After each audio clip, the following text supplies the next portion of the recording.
திக்கெட்டும் திசையெட்டும் இருந்து பெரியோர்களும் தாய்மார்களும் கூடி இருந்தது இந்த ஒரு நொடிக்காகத்தான். நேரில் வந்திருக்கிற சொந்த பந்தங்களே, நேரகில் பார்த்து கொண்டிருக்கக்கூடிய உலக தமிழர்களே, தமிழக வெற்றி கழகத்தினுடைய வெற்றி தலைவர், வருங்கால முதல்வர்,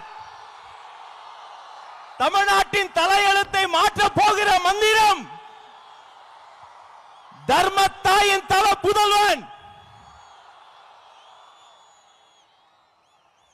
உங்கள் முன்னால் ஈரோடு மண்ணில் நம் கொள்கை தலைவர் மண்ணில் வெற்றி தலைவர் இதோ வருகிறார்.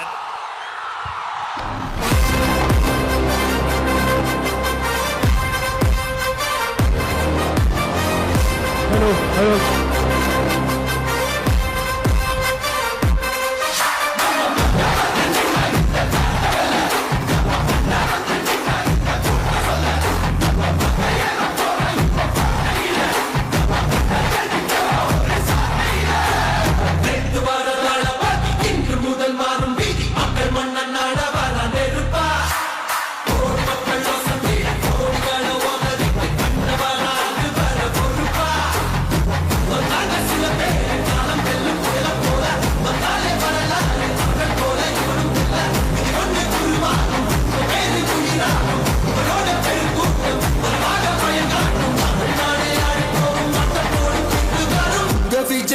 விஜய் உயிர் என்ன வரனா விஜய் எளியவன் குரல்னா விஜய் தனியா இல்ல கடல்னா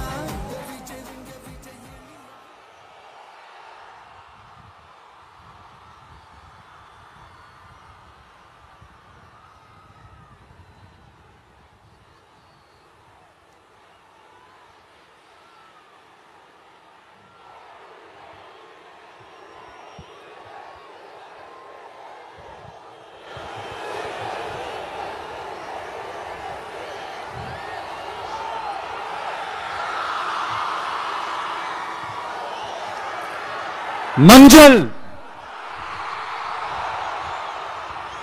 மஞ்சள் பொதுவா நல்ல காரியங்கள் ஸ்டார்ட் பண்றதுக்கு முன்னாடி இந்த மஞ்சள் எடுத்து வச்சு தான் ஸ்டார்ட் பண்ணுவாங்க. நம்ம வீட்டில் கூட நம்ம அம்மா அக்கா தங்கைகள் நமக்காக நாம நல்லா இருக்கணும்ன்றதுக்காக மஞ்ச புடவை கட்டிக்கிட்டு தான் வேண்டிக்குவாங்க. அப்படி அந்த மஞ்சள்னாலே ஒரு தனி வைப்பு தாங்க. நம்ம கொடியில கூட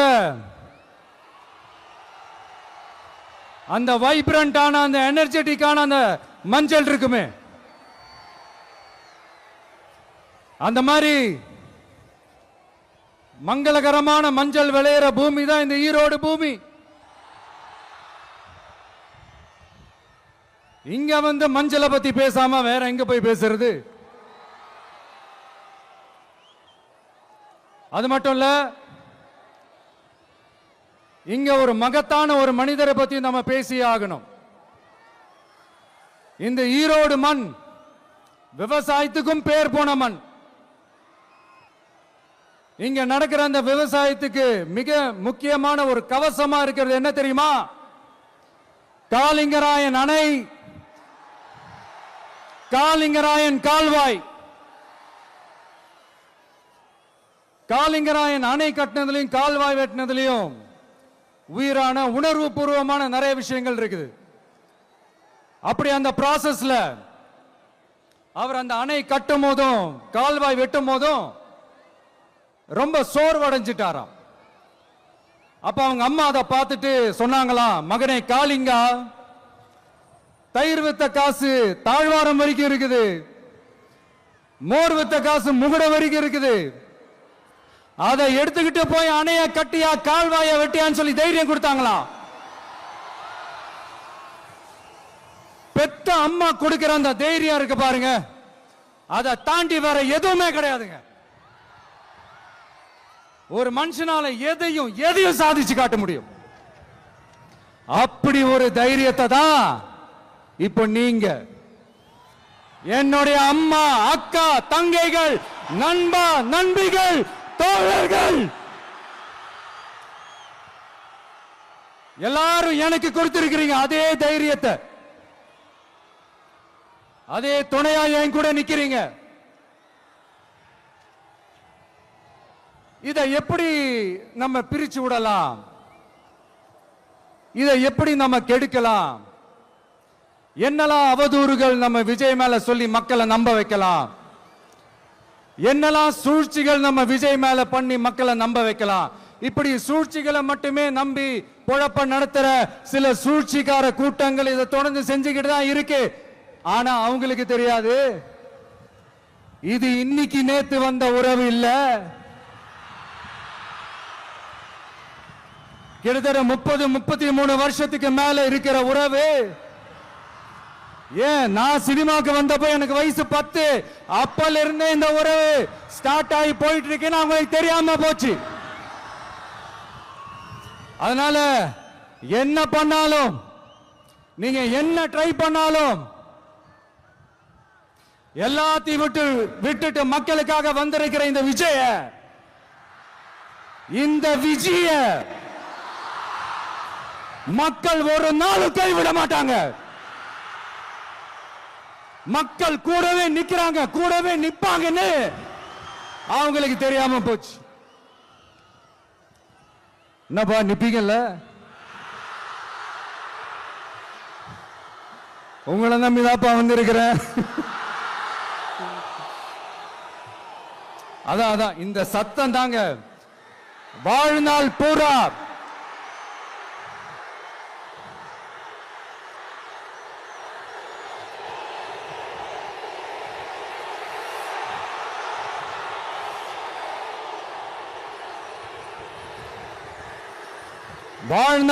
உங்களுக்கு நன்றியோடவே இருப்பேன்.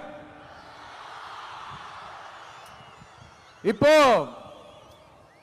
நம்ம காளிங்கராயன் அவர்கள் அணையை கட்டுறதுக்காக பவானிக்கு போய் பார்க்கும்போது ஒரு இடத்துல ஒரு பாம்பு வந்து உட்கார்ந்துச்சான், படுத்துச்சான். அது படுத்த இடத்துல தான் அவர் அணையை கட்ட ஸ்டார்ட் பண்ணாராம். அப்புறம் அந்த பாம்பு வளைஞ்சி நெளிஞ்சி போற இடத்துல எல்லாம் கால்வாயை வெட்டினார்னு சொல்லி சில வாய்மொழி கதைகள்லாம் சொன்னாங்க. தண்ணியை சேமிச்சு வச்சு குடிக்கிறதுக்கும் விவசாயத்துக்கும்.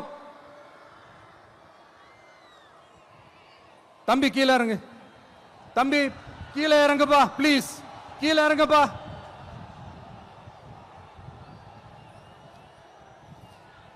ஓகே, தேங்க்யூ கீழே இறங்குங்க. கீழே இறங்குப்பா.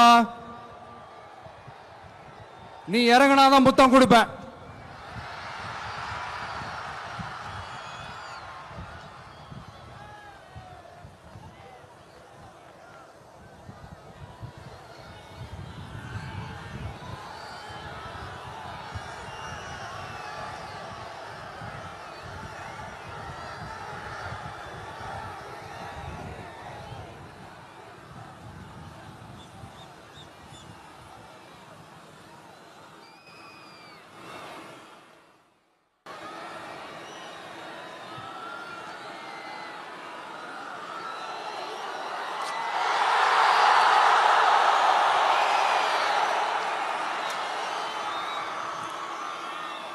இப்படி தண்ணியை சேமிச்சு வச்சு குடிக்கிறதுக்கும் விவசாயத்துக்கும் வழி வகுக்கிறது எவ்வளவு பெரிய ஒரு நல்ல விஷயம்.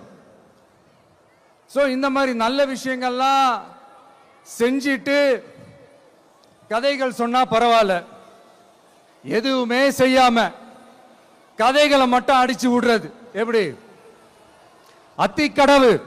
அத்திக்கடவு அவிநாசி திட்டத்தை இன்னும் விரிவுபடுத்தினா அந்த 3 மாவட்டத்தில் இருக்கிற லட்சக்கணக்கான மக்களுக்கு எவ்வளவு பிரயோஜனமா இருக்கும்.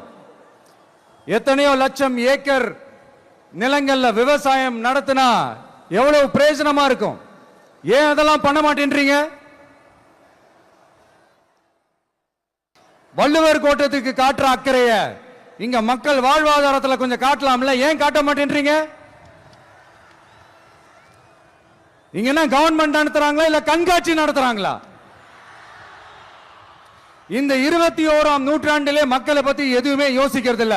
ஆனா அந்த காலத்திலேயே இது எல்லாத்தையும் பத்தி யோசிச்ச மக்களை பத்தி, குடிக்கிற தண்ணியை பத்தி, விவசாயத்தை பத்தி, அணை கட்டுறதை பத்தி, கால்வாய் வெட்டுறதை பத்தி, இதெல்லாம் எங்கிருந்து?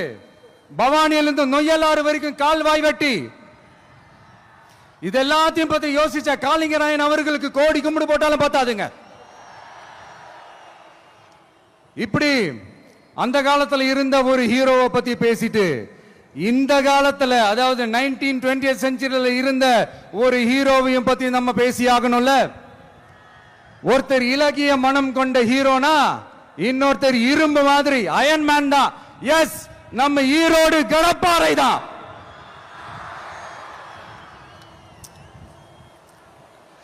ஒட்டுமொத்த தமிழ்நாட்டையே திருப்பி போட்ட சீர்திருத்த நெம்புகோல். ஈரோடு மாவட்டத்தில் பிறந்த அவர்தான் இந்தியாவுக்கே இடஒதுக்கீடு சம்பந்தமான அரசியல் சட்டத்தை திருத்தறதுக்காக போராட்டம் நடத்தினவர் யாரு? நம்ம தந்தை பெரியாரு. 100 வருஷத்துக்கு முன்னாடியே வகுப்பு வாரி பிரதிநிதித்துவம் வேணும்னு கேட்டவர். அன்னைக்கும் சரி இன்னைக்கும் சரி ஒரு ஆச்சரியத்தோட பார்க்கக்கூடிய ஒரு மனிதர், நம்மளுடைய கொள்கை தலைவர். அப்ப அண்ணாவும் எம்ஜிஆரும் யாரு? பெரியார் அவர்கள் கிட்ட இருந்து எங்களுக்கு தேவையான கொள்கைகளை எடுத்துக்கிட்டோம். அவரை ஃபாலோ பண்ற, அவரை வழிகாட்டி ஏத்துக்கிட்ட அண்ணா அவர்கள் கிட்ட இருந்தோம், எம்ஜிஆர் அவர்கள் கிட்ட இருந்தோம் தேர்தல் அணுகுமுறையை எடுத்துக்கிட்டோம். அண்ணாவும் எம்ஜிஆரும் தமிழ்நாட்டோட சொத்து. அவங்கள பயன்படுத்துறத பத்தி யாரும் இங்க கம்ப்ளைண்ட்லாம் பண்ண முடியாது. அண்ணா எங்களோடது, எம்ஜிஆர் எங்களோடது, நீங்களா எடுத்துக்க கூடாது அப்படிலாம் யாரும் இங்க அழுதுட்டு இருக்க முடியாது, சொல்லிவிட்டேன். அதனால நாங்க ஒரு வழியில அரசியல் செஞ்சுக்கிட்டு போயிட்டு இருக்கிறோம். உங்களுக்கு தான் டிவிக்கு ஒரு பொருட்டே இல்லைல்ல, அப்புறம் ஏன் கதறீங்க? அப்புறம் ஆளாளுக்கு அங்க போயிட்டு இங்க போயிட்டு புலம்பி தள்ளிக்கிட்டு இருக்கிறீங்க. இது எப்படி இருக்கு தெரியுமா? எனக்கு பயம் இல்ல, எனக்கு பயம் இல்ல அப்படின்னு சத்தமா சவுண்ட் விட்டுக்கிட்டே சத்தமா பாட்டு பாடிக்கிட்டு இந்த நடுங்கிக்கிட்டே சின்ன பசங்க நடந்து போவாங்க, அந்த மாதிரி இருக்கு. முதல்ல மண்டையில இருக்கிற கொண்டே மறைங்க சார்.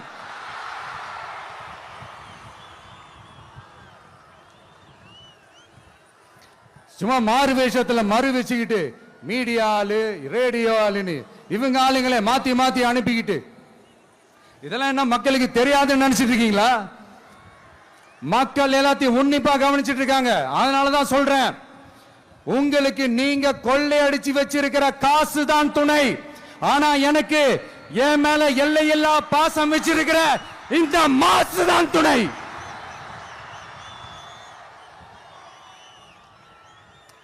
இப்படி நமக்கு துணையா இருக்கிற ஈரோடு மக்களுக்காக நான் இப்போ குரல் கொடுக்கலாம் வந்திருக்கிறேன்.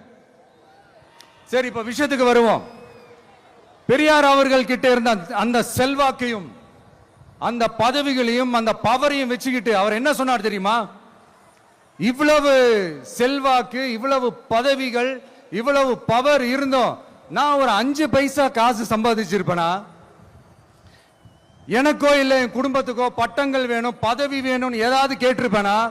இல்ல ஏதாவது லாபம் பார்த்திருப்பேனா? இல்ல எதுக்காவது ஆசைப்பட்டிருப்பேனா? ஆனா அவர் பேரை சொல்லிக்கிட்டு, அவருடைய கொள்கையை ஃபாலோ பண்றதா சொல்லிக்கிட்டு இப்ப ஆட்சியில இருக்கிறவங்க என்னெல்லாம் செய்யறாங்கன்னு.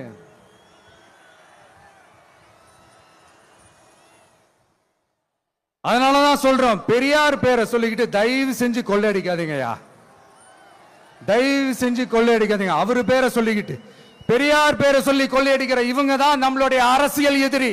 மக்களை நீங்க சொல்லுங்க, நம்மளுடைய அரசியல் எதிரி யாரு? நம்மளுடைய கொள்கை எதிரி யாரு? ரிப்பீட், நம்மளுடைய அரசியல் எதிரி யாரு?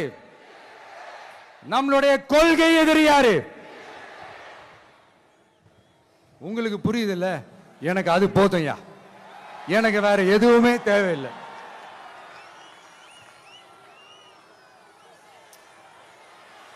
அதனாலதான்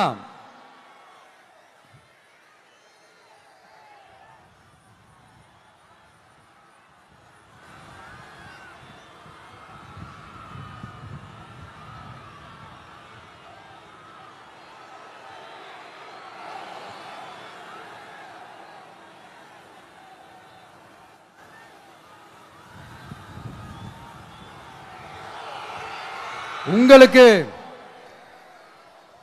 நம்மளை பத்தி நம்ம அரசியலோட நீங்க எல்லாரும் என்னோட அரசியலோட கனெக்டடா இருக்கீங்கன்றது ரொம்ப தெளிவா தெரியுது. அதனால எனக்கு அது போதும். அதனாலதான் எதிரிகள் யாருன்னு சொல்லிட்டு களத்துக்கு வந்திருக்கிறோம். அதனால அவங்கள மட்டும் தான் எதிர்ப்போம். அதுவும் அந்த எதிரிகள் யாரு இப்போ இங்க 2026 சட்டமன்ற தேர்தலில் களத்தில் இருக்கிறாங்களோ அவங்கள மட்டும் தான் எதிர்ப்போம். சும்மா களத்திலே இல்லாதவங்களையும் களத்துக்கும் அவங்களுக்கும் சம்பந்தமே இல்லாதவங்களையும் எதிர்க்கிற ஐடியாலாம் இல்ல பாஸ். நீங்க கேட்கிறீங்கன்றதுக்காக எதிர்த்துட்டு இருக்க முடியாது பாஸ். எங்களுக்கு நிறைய வேலை இருக்குது.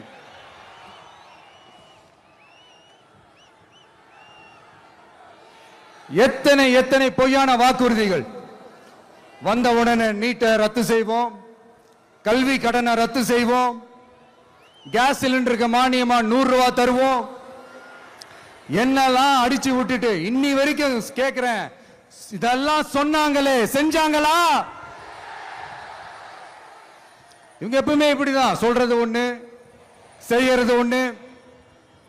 திமுகவும் பிரச்சனைகளும் ஃபெவிகால் போட்டு ஓட்டின ஃப்ரெண்ட்ஸ் மாதிரி ஒன்னில இருந்து ஒன்ன பிரிக்கவே முடியாது. இப்போ ஈரோடு பகுதியில் இருக்கிற பிரச்சனையை பத்தி பேசுவோம். பெரியார் பேரை மட்டும் சொல்லிக்கிட்டு எப்படி அவரோட கொள்கைகளுக்கு எதிராக செயல்படுறாங்களோ அப்படிதான் இந்த மஞ்சள் நகரத்தோட மஞ்சளுக்கும் ஒண்ணும் பண்ணல, மஞ்சள் விவசாயிகளுக்கும் ஒண்ணும் பண்ணல. ஆராய்ச்சி மையம், சிறப்பு மையம்னு கோடியா டெண்டர் விட்டாங்க, பேருக்கு கட்டிடத்தை கட்டினாங்க. ஆனா உலகமே போட்டி போட்டு வாங்குற மஞ்சளை மதிப்பு கூட்டி விற்பனை செய்ய, அதாவது அதோட வேல்யூ இன்க்ரீஸ் பண்ணி நம்ம விவசாயிகளுக்கும் இந்த மாவட்ட மக்களுக்கும் நன்மை செய்ய இதுவரைக்கும் என்ன செஞ்சிருக்காங்கன்னு யோசிச்சு பார்த்தா ஒரு பெரிய ஜீரோ தான். கரும்பு நெல்லுக்கு அரசாங்கம் விலை பிக்ஸ் பண்றாங்க, அதையும் ஒழுங்கா பண்றதில்ல. ஒவ்வொரு முறையும் பிரச்சனை. அங்க நெல் கொள்முதல் செய்யறதுல ஊழல். சரி, நாம கஷ்டப்பட்டு விளைய வச்சது வீணா போக கூடாதுன்னு நினைச்சு நம்ம விவசாயிகள் கேட்கிற லஞ்சத்தை கொடுத்தாலும் அதுக்கப்புறம் கூட அந்த கொள்முதல் ஒழுங்கா நடக்கிறது இல்லை. அதையும் தாண்டி ஏதோ ஒரு விலை விவசாயிகளுக்கு கிடைக்குது. அப்படிலாம் இல்லாம ஒழுங்கா நேர்மையா நம்ம மஞ்சளுக்கும் நியாயமான விலை பிக்ஸ் பண்ணி தரமான விதைகளை கொடுத்தா என்ன குறைஞ்சா போயிடுவாங்க? இதெல்லாம் யோசிக்கிறதுக்கு அவங்களுக்கு நேரமே இல்லை. 24x7 அவங்களோட யோசனை என்ன தெரியுமா? இந்த விஜயை எப்படி முடக்கலாம், தமிழக வெற்றி கழகத்தை எப்படியெல்லாம் முடக்கலாம், அப்படிதான் அவங்களுடைய சிந்தனையே 24x7. எத்தனையோ வருஷத்துக்கு முன்னாடி நம்ம காளிங்கராயர் நதிகளின் இணைப்புக்கு முன்னோடியா இருந்தார். பவானி ஆத்துல அவர் அதிகமான தண்ணி அணை கட்டி தேக்கி தண்ணீர் வறட்சியான பகுதிகளுக்கு அனுப்பினாரு. ஆனா இன்னைக்கு இவ்வளவு நவீன வசதிகள் இருந்தோம், இவ்வளவு சயின்ஸ் வளர்ச்சிகள் இருந்தோம், இவ்வளவு டெக்னாலஜி வளர்ச்சிகள் இருந்தோம், அவங்க வாக்குறுதியில் ஒண்ணு கொடுத்தாங்கல்ல, பவானி நொய்யலாறு அமராவதி 6 இணைப்பு திட்டத்துக்கு ஒரு துரும்ப கூட கிள்ளி போடல. வாக்குறுதி நம்பர் 103 சொன்னாங்களே செஞ்சாங்களா? சரி, இதாவது ஒரு பெரிய ப்ராஜெக்ட் வைங்க. ஆறுகளை சுத்தப்படுத்த பல ஆயிரம் கோடி நிதி ஒதுக்குவோம், தமிழ்நாட்டில் உள்ள ஆறுகளை சுத்தப்படுத்துவோம்னு சொன்னாங்களே செஞ்சாங்களா? ஆனா ஆத்து மணலை கொள்ளையடிக்கிறதுல மட்டும் வேலையை கரெக்டா செய்வாங்க. இதை நான் ஏன் திரும்ப திரும்ப சொல்றேன்னா, மக்களே நீங்க புரிஞ்சுக்கணும். கொஞ்சம் மசந்தா மற்ற மாவட்டங்கள்ல மணல் காணாம போன மாதிரி, மலைகள் காணாம போன மாதிரி, நம்ம மாவட்டத்தில் தனி வளத்தை கொடுத்த செம்மண்ணும் காணாம போறதுக்கு வாய்ப்பு இருக்கு மக்களே. நம்ம மண்ணுக்கும் நம்ம ஆத்துக்கும் நம்ம விவசாயிக்கும் தான் இந்த மோசமான நிலைமை. அதனால ஏதாவது தொழில் செஞ்சு பிழைக்கலாம்னு பார்த்தா அதுக்கும் எங்க விடுறாங்க. தொழில்னு பார்த்தா 30% நெசவாளர்களுக்கு கூலி பாக்கி. அரசாங்கம் நம்ம நெசவாளர்கள் கிட்ட இருந்து கொள்முதல் செய்த வேட்டி சேலைக்கான கூலியை கூட போராடித்தான் வாங்க வேண்டியதா இருக்குது. அது சலுகையோ உதவியோ நலத்திட்டமோ கிடைக்காது. நம்ம உழைப்புக்கான ஊதியம், நம்மளோட உரிமை, அதுக்கே போராட வேண்டிய நிலையில தான் இந்த அரசாங்கம் நம்மளை வச்சிருக்கு. நல்லா பார்த்துக்கங்க மக்களே, உரிமைக்கு குரல் கொடுத்தவங்க தான் இவங்க. சிறு குறு தொழில்கள் பீக் ஹவர்ஸ் சார்ஜ்னு கரண்ட்டுக்கு அநியாய விலை வச்சு அதையும் செய்ய விடாம நம்மளை முடக்கிடுறாங்க. அந்த பீக் ஹவர்ஸ் சார்ஜ் கொள்ளையால எத்தனை வருஷமா எவ்வளவு பேர் பாதிக்கப்படுறோம், எவ்வளவு தொழில்கள் பாதிக்கப்படுது. நாமளும் கத்துறோம், போராடுறோம், கோரிக்கை வைக்கிறோம். எதையாவது இவங்க கண்டுக்கிறாங்களா? கொஞ்சம் யோசிங்க. ஏன் கண்டுக்க மாட்டேன்றாங்கன்னு கொஞ்சம் யோசிங்க. அப்பதாங்க பிரைவேட்ல அதிக விலைக்கு கரண்ட் வாங்க முடியும், அதுக்கு டெண்டர் விட முடியும். அப்படி டெண்டர் விட்ட மேட்டர்ல எல்லாம் என்ன நடக்கும்னு உங்களுக்கும் தெரியும், எனக்கும் தெரியும், நம்ம எல்லாருக்குமே தெரியும். இந்த மாதிரி ஈரோடுல மட்டும் இல்ல, எந்த மாவட்டத்துக்கு போனாலும் பிரச்சனைகள் மேல பிரச்சனைகள் தான்.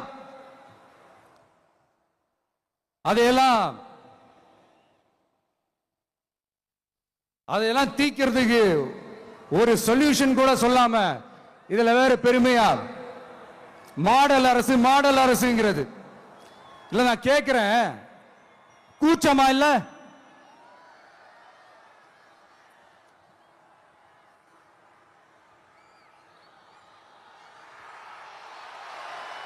இதெல்லாம் கேட்டா அப்படியே நம்ம பக்கம் யூட்டர்ன் அடிச்சு வந்துருவாங்க. விஜய் என்ன அரசியல பேச மாட்டேன்றாரு, விஜய் என்ன சினிமா டயலாக் மாதிரி பேசுறாரு, விஜய் என்ன பஞ்ச் டயலாக் பேசுறாரு, விஜய் என்ன 10 நிமிஷம் தான் பேசுறாரு, 9 நிமிஷம் தான் பேசுறாரு. நான் எத்தனை நிமிஷம் பேசினா உங்களுக்கு என்ன சார்? நான் எப்படி பேசினா உங்களுக்கு என்ன சார்? உள்ள விஷயம் என்னன்னு பாருங்க சார். ஒவ்வொரு மாவட்டத்துக்கும் போய் மக்கள் ஃபேஸ் பண்ற பிரச்சனைகளை எடுத்து பேசிட்டு இருக்கிறேன். பின்ன அது அரசியல் இல்லாம வேற எதுதான் அரசியல்? உங்களை மாதிரி தனிப்பட்ட முறையில தரக்குறைவா அசிங்கமா பேசுறதுதான் அரசியல்னா அந்த அரசியல் நமக்கு வராதுன்னா நல்லாவே வரும். உங்களை விட எனக்கு அது நல்லாவே வரும். வேணான்னு விட்டு வச்சிருக்கிறோம். அப்புறம் உங்களுக்கு நமக்கு என்ன வித்தியாசம்? காஞ்சிபுரத்தில் நாம பேசும்போது இந்த மாதிரி உங்களால் அமைக்கப்பட போற ஆட்சியில நம்ம ஆட்சிக்கு வந்த உடனே என்னெல்லாம் செய்ய போறோம்ன்றது சிலது சொன்னோம். அதையெல்லாம் தப்பா புரிஞ்சுக்கிட்டு இப்போ சொல்றேன், விளக்கமா சொல்றேன். நான் சலுகைகளுக்கு எதிரானவன் கிடையாது. மக்களுக்கான சலுகைகளை இலவசம்னு சொல்லி அசிங்கப்படுத்துறதுல எனக்கு உடன்பாடு கிடையாது. மக்கள் காசுல மக்களுக்கு செய்யறதை எப்படி இலவசம்னு சொல்லுவீங்க? அப்படியே செஞ்சிட்டாலும் ஓசில போறேன்னு சொல்லி அசிங்கப்படுத்துறீங்க. என்ன கேட்கறதுக்கு ஆள் இல்லைன்னு நினைச்சீங்களா? மக்களுக்கு ஒண்ணுன்னா இந்த விஜய் வந்து நிப்பா, இந்த விஜய் வந்து கேள்வி கேட்பா. இந்த விஜய் எப்பவுமே மக்கள் பக்கம் தான், அதே மாதிரி மக்களும் என் பக்கம் தான். என் மக்கள் மானத்தோட மரியாதையோட கௌரவத்தோட வாழணும். என் மக்கள் யாருக்கும் கீழே கிடையாது.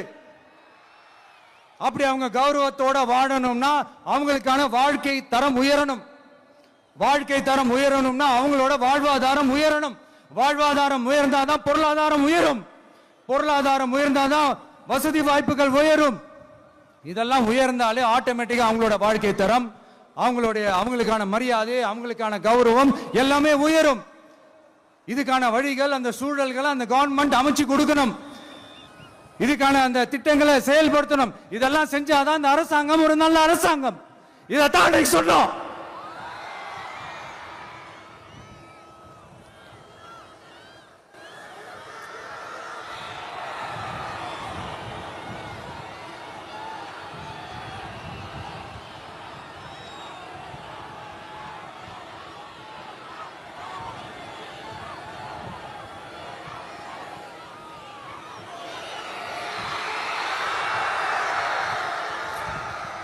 இதைத்தான் அன்னைக்கு சொன்னோம். உடனே சொன்னா மட்டும் போதுமா? எப்படி செயல்படுத்துவீங்க? நாங்க என்ன வாயிலே வடை சுடுறதுக்கு டிஎம்கேவா, டிவிகேடா?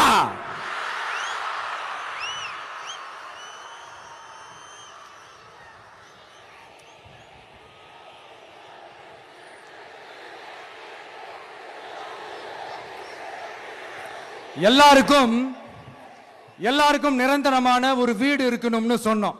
உடனே எங்க ஆட்சியிலே நாங்க எல்லாரும் வீடு கட்டி கொடுத்துட்டோமே அப்படிங்கிறது இல்ல. நான் கேட்கிறேன், இங்க உங்களை தான் கேட்கிறேன், இங்க வாடகைக்கு இருக்கிறவங்களே இங்க யாரும் இல்லையா? எல்லாருக்கும் சொந்தமா வீடு கட்டி கொடுத்துட்டாங்களா? அடுத்து வீட்டில் இருக்கிற ஒவ்வொருத்தரும் மினிமம் டிகிரி படிச்சிருக்கணும் அப்படின்னு சொன்னோம். உடனே எங்க ஆட்சியிலே எல்லாரும் டிகிரி படிச்சு முடிச்சிட்டாங்களே அப்படிங்கிற மாதிரி சொல்றது அது உண்மைனா? ஸ்கூல் லெவல்லையே டிராப் அவுட்ஸ் அதிகமானது யாரோட ஆட்சியிலங்க?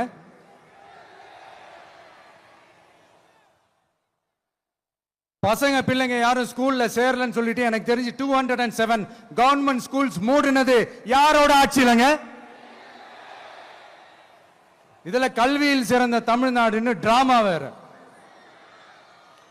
அடுத்து குடும்பத்தில் ஒருத்தருக்கு நிரந்தரமான வருமானம் வரணும், வேலை வாய்ப்பு கிடைக்கணும் அப்படின்னா நாங்க கொடுக்காத வருமானமா, நாங்க கொடுக்காத வேலையா அப்படிங்கிறது. எத்தனையோ லட்சம் காலி பணியிடங்கள் நிரப்புவோம்னு வாக்குறுதி கொடுத்துட்டு ஆட்சிக்கு வந்தீங்களே, எத்தனை லட்சம் காலி பணியிடங்களை நிரப்புனீங்க? அட்லீஸ்ட் 1 லட்சம் காலி பணியிடங்களாவது நிரப்புனீங்களா? இதெல்லாம் சொல்லிட்டு மக்களை ஏமாத்துறது யாரோட ஆட்சியிலங்க? அடுத்து ரொம்ப முக்கியமா, பெண்களுக்கு பாதுகாப்பு இல்ல, சட்டம் ஒழுங்கு சரியா இல்லைன்னு சொன்னா தமிழ்நாட்டில் பெண்கள் பாதுகாப்பு தான் அதிகமா இருக்குதான். நீங்க சொல்லுங்க மக்களே, பெண்கள் பாதுகாப்பு இருக்கு, சட்டம் ஒழுங்கு சரியா இருக்கு? அவங்க சொல்றது உண்மையா? அவங்க சொல்றதை நீங்க ஏத்துக்கிறீங்களா? சத்தமா கேக்குதா சார்? இதுதான் ரியாலிட்டி, இதுதான் நிஜம். நம்மளுடைய ஆட்சியில சட்டம் ஒழுங்குல சமரசமே இருக்காது. அதனாலதான் இவ்வளவு ஸ்ட்ராங்கா சொல்றோம், தைரியமா இருங்க மக்களே. இந்த மாதிரி விஷயங்கள்லாம் நம்ம மக்கள் கிட்ட எடுத்து சொன்னா உடனே இந்த இது எடுத்துட்டு வந்துருவாங்க.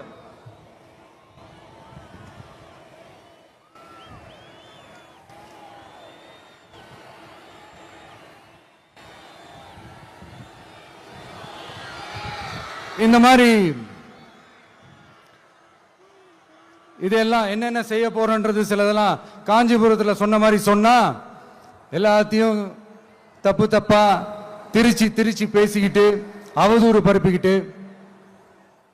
நான் கூட யோசிப்பேன், எம்ஜிஆர் அவர்களும் மேடம் ஜெயலலிதா மேடம் அவங்களும் ஒரே வார்த்தையில சொல்லி இந்த திமுகவை காலி பண்ணாங்கல்ல.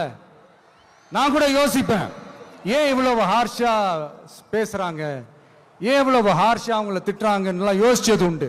இப்பதானே புரியுது. அவங்க 2 பேரும் சொன்னதை இப்ப நானும் ரிப்பீட் பண்றேன். திமுக ஒரு தீய சக்தி, திமுக ஒரு தீய சக்தி, திமுக ஒரு தீய சக்தி, திமுக ஒரு தீய சக்தி, தீய சக்தி, தீய சக்தி, தீய சக்தி.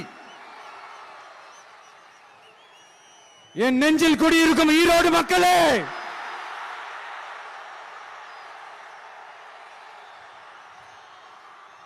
டிவிகே ஒரு தூய சக்தி. எப்படி? டிவிகே ஒரு தூய சக்தி.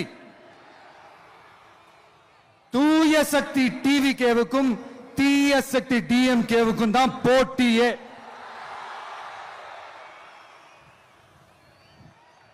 என்ன முடக்கலாம்னு நினைக்கிறீங்க. ஆனா இந்த சத்தத்தை ஒரு நாள் உங்களால முடக்க முடியாது. மக்கள் விரோத திமுக அரசை வீழ்த்த மக்கள் சக்தியான நம்மளால மட்டும்தான் முடியும். அண்ணன் செங்கோட்டையன் அண்ணன் அவர்கள் நம்ம கூட வந்து சேர்ந்தது நமக்கு ஒரு மிகப்பெரிய ஒரு பலம். அந்த மாதிரி செங்கோட்டையன் அண்ணன் அவர்கள் மாதிரி இன்னும் நிறைய பேர் வந்து சேர இருக்கிறாங்க. அவங்க எல்லாருக்குமே அந்த உரிய அங்கீகாரத்தை கொடுப்போம். அது மட்டும் இல்ல, அப்புறம் இன்னொரு விஷயம் சொல்ல மறந்துட்டேன். இப்ப ரீசெண்டா ஒரு இடத்துல நம்ம சிஎம் சார் அவர்கள் பேசும்போது சொன்னாங்க, என் கேரக்டரையே புரிஞ்சுக்க மாட்டேங்கிறேன். இது சினிமா டயலாக் இல்லையா? நான் ஏதாவது பேசினா சினிமா டயலாகா? சார் பேசினா அது சினிமா டயலாக் இல்லையா? சிலப்பதிகாரத்திலிருந்து எடுத்ததா அந்த லைன். என் கேரக்டரையே புரிஞ்சுக்க மாட்டேன்றது. உங்களை எப்படிதான் சார் புரிஞ்சுக்கிறது? எந்தெந்த விஷயத்துலலாம் சார் உங்க கேரக்டர் நாங்க புரிஞ்சுக்கிறது? அதையும் நீங்களே சொல்லிட்டீங்கன்னா கொஞ்சம் நல்லா இருக்கும் சார். சட்டம் ஒழுங்குல நாடே சந்தி சிரிக்குது அதுலயா? பெண்கள் பாதுகாப்புல நாடே சந்தி சிரிக்குது அதுலயா? பொய் வாக்குறுதிகளா கொடுத்து ஏமாத்தி ஆட்சிக்கு வந்தீங்களே அதுலயா? எதுலதான் சார் உங்க கேரக்டர் நாங்க புரிஞ்சுக்கிறது? ஆனா ஒண்ணு, தமிழ்நாட்டில் ஆட்சி செய்யற நீங்களும் சரி, ஒன்றியத்தில் ஆட்சி செய்யறவங்களும் சரி, நீங்க ரெண்டு பேரும் முதல்ல என்னோட கேரக்டரை புரிஞ்சுக்கணும் சார். என்னோட கேரக்டர்னு சொன்னது நம்ம மக்களோட கேரக்டரை. 2026 சட்டமன்ற தேர்தலோட அந்த கேரக்டரே கொஞ்சம் வேற மாதிரி சார். அத கொஞ்சம் தயவு செஞ்சு நீங்க புரிஞ்சுக்கணும் சார். புரிஞ்சுக்கலனா மக்களே உங்களுக்கு புரிய வைப்பாங்க சார். கான்பிடென்டா இருங்க சார். நல்லதே நடக்கும் சார். வெற்றி நிச்சயம் சார். மீண்டும் சந்திக்கும் வரை நன்றி, வணக்கங்க சார். நண்பா, நண்பிகள், இங்க வந்து எல்லாம் வந்து பார்த்தோம், எல்லாம் நல்லபடியா நடந்தது. சேஃபா வந்துட்டு சேஃபா வீட்டுக்கு போயிடுங்க. எனக்கு எல்லாத்தையும் விட நீங்க தான் எனக்கு முக்கியம். தயவு செஞ்சு சேஃப்டியா போயிட்டு வாங்க. ஒரு ஈரோடு செல்ஃபி ஒன்று எடுப்போமா?